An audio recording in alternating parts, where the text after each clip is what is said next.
அக்கா இப்போ 4 வருஷம் வந்துட்டு தகுதி வாய்ந்த பெண்களுக்கு மட்டும்தான் கொடுப்பேன்னு சொன்னாங்க. இப்ப எல்லாருக்கும் கொடுக்குறேன்னு சொல்றாரு மு.க. ஸ்டாலின். அது எப்படி? எலெக்ஷன் அப்போ இல்லத்தரசிகளுக்கு மகளிர் அணிக்கு எல்லாருக்குமே நாங்க 1000 ரூபாய் தருவோம்னு சொன்னீங்க. மறு வருஷத்துக்கு கொடுக்க ஆரம்பிச்சீங்க. அதுக்கப்புறம் தகுதி உடையவர்கள் தான் கொடுப்பேன்னு சொன்னீங்க. இப்போ 4 வருஷம் கழிச்சு எல்லாரும் விண்ணப்பிக்கலாம் சொல்றீங்க. இப்ப மட்டும் அந்த தகுதி எப்படி வந்தது? சரி, நீங்க கொடுக்குறீங்க, நாங்க வாங்கிக்கிறோம். 4 வருஷத்துக்கு காசை ஒன்னா சேர்த்து கொடுங்க. இப்ப மட்டும் மகளிருக்கு தகுதி எப்படி வந்துச்சு? இப்ப மட்டும் எங்க வீட்டுல கவர்மெண்ட்ல ரிசைன் பண்ணிட்டாங்களா? கவர்மெண்ட் எல்லாரும் ரிசைன் பண்ணிட்டாங்களா? இல்ல நாங்க வறுமை கோட்டுக்கு கீழே இருந்து மேல வந்துட்டோமா? இல்ல நாங்க 500 ரூபாய்க்கு கீழே மின் கட்டணம் கட்டுறோமா?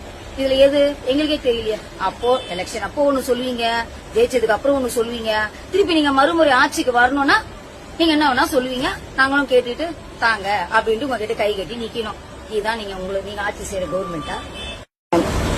6-7 தலைமுறையில 10 தலைமுறைக்கு உண்டான சொத்தை நீங்க சம்பாதிச்சு வச்சுக்கிட்டீங்க. நீங்க பேச்சை மாத்துற மாதிரி நடுத்தர மக்கள் நாங்க மாத்த மாட்டோம்.